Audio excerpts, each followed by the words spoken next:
Bien-aimés dans le Seigneur, Shalom, c'est le frère Eddy Idrissa pour le compte du ministère Croix Seulement.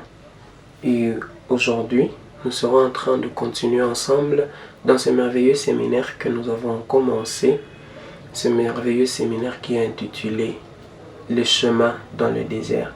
Alors, l'évangéliste Ibrahim a introduit le séminaire et nous a parlé de la foi et de la parole de Dieu.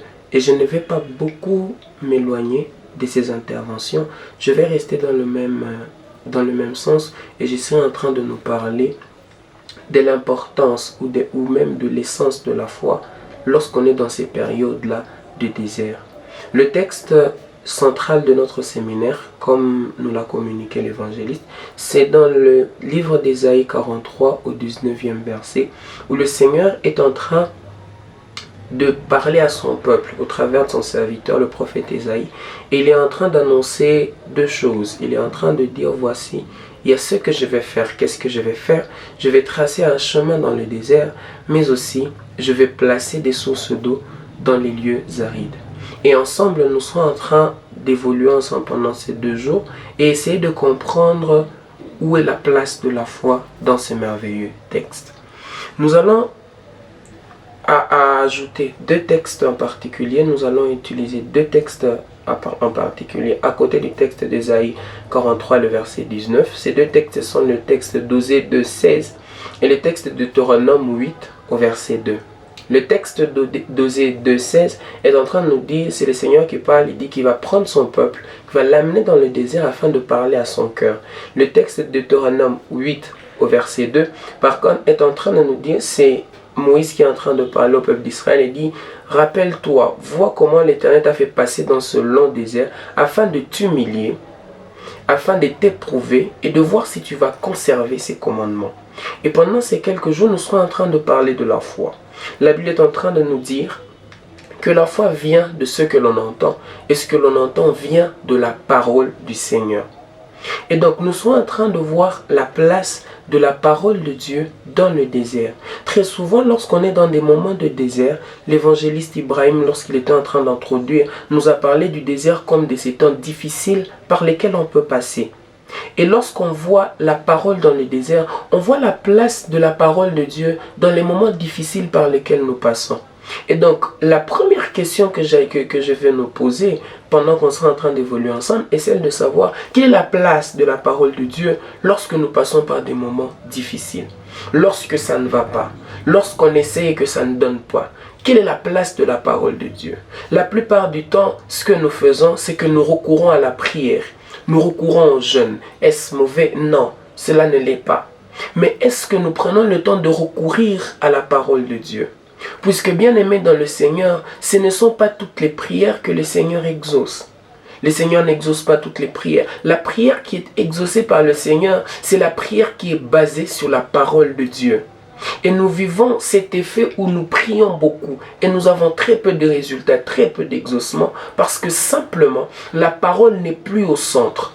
Et l'évangéliste Ibrahim, lorsqu'il était en train d'introduire ce séminaire, il était en train de nous montrer la place de la parole de Dieu. Et je vais rester dans ce même cadre-là afin qu'ensemble nous puissions voir la place de la foi dans ce temps-là de désert. Il faut que notre foi, elle soit agissante. Il faut que notre foi, elle soit soutenue afin de nous permettre de passer par ces moments de désert. Les moments de désert sont des temps difficiles. Les temps de désert sont des temps compliqués.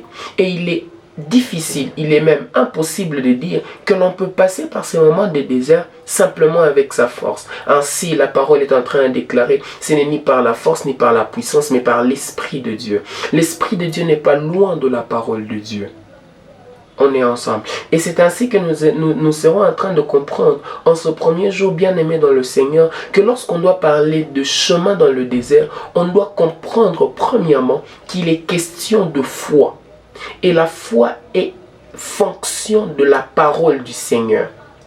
Lorsque nous regardons le déplacement, le parcours des enfants d'Israël dans le désert, nous allons par exemple remarquer qu'à un moment ils étaient avec un des beaux-frères de Moïse. Et Moïse est en train de dire à son beau-frère là, ne t'éloigne pas de nous, reste avec nous, afin que tu nous montres par où passer dans le désert. Mais le Seigneur est en train de dire à Moïse, voici comment moi je vais fonctionner avec vous. Je vais vous donner une nuée. Vous serez en train de travailler avec cette nuée. Ce sera elle qui sera en train de vous montrer le chemin qu'il faut emprunter.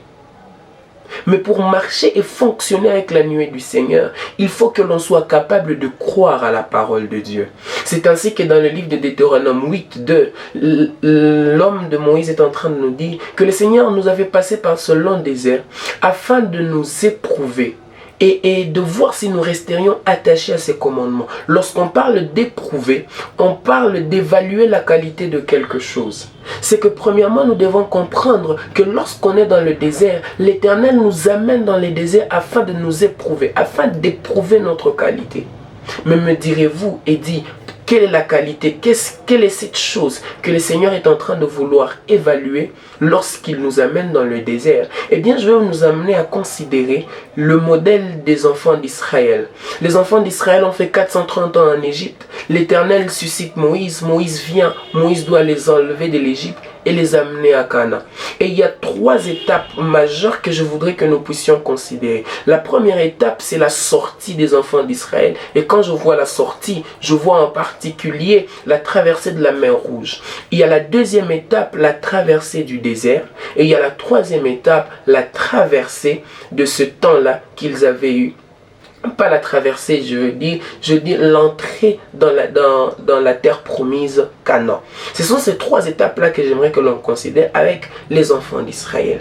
Et en considérant ces 3 étapes-là, j'aimerais que l'on les considère au regard du salut, au regard de notre vie que nous donnons au Seigneur Jésus. La première étape, qui est l'étape de la traversée de la mer Rouge, c'est une étape qui nous renseigne sur l'étape de notre salut. L'apôtre Paul n'est-il pas en train de dire dans les épîtres que lorsque les enfants d'Israël traversent la mer Rouge, ils subissent un baptême? C'est que nous sommes en train de voir que la première étape, la première partie, c'est le baptême. Le baptême est une entrée dans notre vie chrétienne. Et le pasteur et l'évangéliste Ibrahim nous en a parlé. Il nous a parlé de donner notre vie à Jésus. On donne notre vie à Jésus, on se fait baptiser. Ce n'est que la première étape. La deuxième étape, c'est entrer, passer maintenant par le désert. Et là, nous allons par exemple voir le livre d'Exode au chapitre 15, le 2e verset, où la Bible est en train de nous dire qu'après être passé dans la mer Rouge, le peuple d'Israël prend la direction du désert de Chour. Lorsque vous étudiez le mot Chour en hébreu, le mot Chour en hébreu signifie fortification. Le mot Chour en hébreu signifie aussi muraille. C'est que lorsqu'on passe par le désert, si l'on doit comprendre ce que cela signifie dans le Nouveau Testament, passer par le désert, c'est passer par un moment de fortification. Passer par un moment où l'on doit être fortifié avant d'entrer dans la terre promise. La terre promise, c'est quoi la terre promise au regard du Nouveau Testament? La terre promise, c'est la Jérusalem céleste. La terre promise, c'est l'enlèvement de l'Église. Et donc nous sommes en train de comprendre ensemble que lorsqu'on parle de désert, on ne parle pas simplement des épisodes de notre vie où les choses ne vont pas bien. Lorsqu'on parle de désert, on voit l'ensemble de notre parcours sur la terre. Et ça, nous serons en train de le voir lorsque nous ferons notre deuxième séance ensemble. Le chemin dans le désert comme l'ensemble de ce parcours-là que l'on fait sur la terre. Lorsqu'on passe sur la terre, de notre acceptation de Jésus-Christ jusqu'au temps de notre mort, on passe par un désert. Et le but de ce désert-là, selon que nous l'expose Deutéronome 8:2, c'est que Dieu veut premièrement nous humilier, mais deuxièmement, l'Éternel veut nous éprouver. Il veut évaluer la qualité de quelque chose, la qualité de cette vie que l'on a. Mais il va plus loin, il dit voir si nous resterons attachés à ses commandements. Lorsqu'on parle de rester attaché aux commandements du Seigneur l'Éternel, on parle de rester attaché à la parole de Dieu. Puisque si vous regardez attentivement le livre de Psaume à son chapitre 119, on nous présente la parole de Dieu sous 4 aspects très distinctifs. On nous présente la parole de Dieu en tant que commandement. On nous présente la parole de Dieu en tant que vérité. On nous présente la parole de Dieu ensuite en tant que statut. On nous présente la parole de Dieu ensuite en tant que principe. Et lorsque nous évaluons ces quatre ces 4 formes de la parole de Dieu, on retrouve le commandement. Et donc, lorsque Dieu parle dans le livre de Deutéronome et qu'il nous dise voir si nous resterons attachés au commandement, il est aussi en train de dire voir si nous resterons attachés à sa parole. La question que j'aimerais nous poser aujourd'hui est celle de savoir, est-ce que nous sommes attachés, est-ce que nous restons attachés à la parole de Dieu lorsque nous passons par nos désirs? Puisque la foi, elle est fonction de la parole de Dieu. Demain, nous serons en train de parler un peu plus en profondeur de ce parcours-là dans le désert. Mais aujourd'hui, la plus grande question sur laquelle j'aimerais que l'on puisse s'arrêter est celle de savoir, est-ce qu'on est attaché à la parole du Seigneur dans nos moments difficiles et dans notre parcours sur la terre? Réfléchissons à cela ensemble et que le Seigneur nous bénisse.